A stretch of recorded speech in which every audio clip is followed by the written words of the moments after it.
El Ejército Zapatista de Liberación Nacional es una organización fundada en el estado de Chiapas por un grupo de indígenas del estado. Actualmente sigue activo como un movimiento político, pero dejó de movilizarse de forma armada en el año de 2006 tras una gran presión política y también al ser reprimidos por el ejército mexicano por su insurrección en el año de 1994, que es conocido como el Conflicto de Chiapas.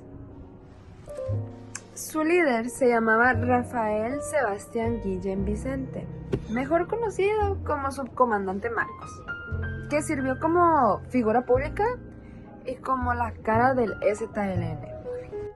El objetivo principal de los insurgentes era la toma del poder con el propósito de resolver la gran cantidad de problemas o descontentos que tenían con el gobierno debido a las injusticias que estaban sufriendo los pueblos indígenas que conformaban el EZLN, y también oponerse directamente a la globalización. Para ver cómo se forma el Ejército Zapatista de Liberación Nacional, es importante entender el contexto histórico de México. En el contexto político, los años en los que se dio a luz al EZLN, el país aún estaba bajo el mandato del presidente Salinas de Gortari. Durante su presidencia, Salinas de Gortari implementó una serie de políticas neoliberales destinadas a modernizar la economía mexicana y abrir el país a la inversión extranjera. Estas políticas incluyeron la privatización de empresas estatales, la liberación del comercio y la reducción del papel del Estado en la economía. Sin embargo, estas políticas también llevaron a un aumento de desigualdad económica y social en México, lo que provocó un aumento del descontento popular.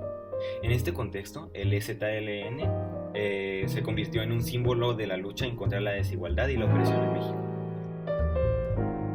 A lo largo de los 90, lo más significante que ocurrió fue la crisis económica 94-95, la cual coincide con el margen de tiempo en el que se dieron a conocer el EZLN.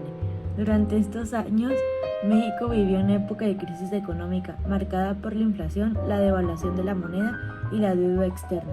Este acontecimiento fue llamado efecto tequila o error de diciembre, en el cambio de presidente entre Carlos Salinas de Gortari y Ernesto Zedillo. Si México seguía en este camino, las consecuencias económicas podrían ser gigantescas y podía empezar a afectar a países con los que México trabajaba, como Estados Unidos. Es por esto que el peligro que México decidió firmar el Tratado de Libre Comercio entre Estados Unidos, Canadá y México. Y el mismo día que ese tratado entró en acción fue cuando el EZLN decidió iniciar su insurrección armada.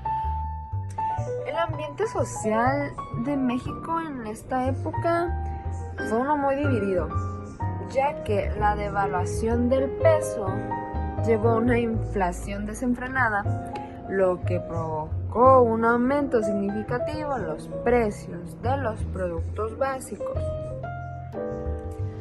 Todo esto causó un gran cambio en la vida del mexicano promedio, afectando su calidad de vida, considerando la menor tasa de ingreso.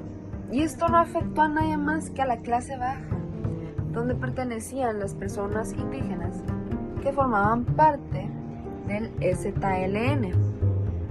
A todo esto se le añade el maltrato que estaban teniendo los indígenas en las décadas antes de la insurrección de los zapatistas. Con todo este conocimiento previo podemos llegar a lo que fue el conflicto de Chiapas, también conocido como el levantamiento zapatista, el cual empieza el 1 de enero de 1994. A inicios del conflicto, el EZLN tomaron 4 poblados pequeños del estado, estos siendo San Cristóbal de las Casas, Altamirano, Las Margaritas y Ocosingo. Todo esto dentro de su primer día de acción armada. Días después, toman como prisionero al exgobernador del estado de Chiapas, Absalón Castellano Domínguez. Después de estas acciones, el EZLN empieza sus ataques contra cuarteles del ejército mexicano y se declara formalmente la guerra al gobierno de México. Es aquí cuando el gobierno decide desplegar a miembros del ejército y la fuerza aérea para suprimir la insurrección zapatista. Ambos lados empiezan a encontrarse atacados por el otro, el ejército claramente teniendo poder de fuego superior. A órdenes de Salinas de Gortari se inician las negociaciones de paz, las cuales seguirían hasta la presidencia de Ernesto Zedillo, aunque estas no se concretarían.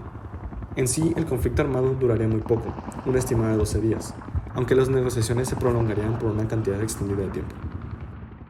Como podemos observar, este acontecimiento fue uno de los más importantes en la historia de México, pues era un movimiento que exigía de los derechos de los pueblos indígenas, al igual que muchos movimientos han tenido consecuencias tanto positivas como negativas, entre ellas el hecho que obligaron a todos los mexicanos a tomar en cuenta que existían marginados, racistas y abandonos en el país. Hizo más visibles las tradiciones, al igual que han sido antecedentes de algunos aspectos de la actualidad. Al igual que los aspectos positivos, también atrajo aspectos negativos. Debido a lo ocurrido con lo del EZLN, existió inestabilidad política para las zonas afectadas, al igual que la crisis conocida como la crisis del 94-95, en donde se devaluó el peso y disminuyó la economía del país.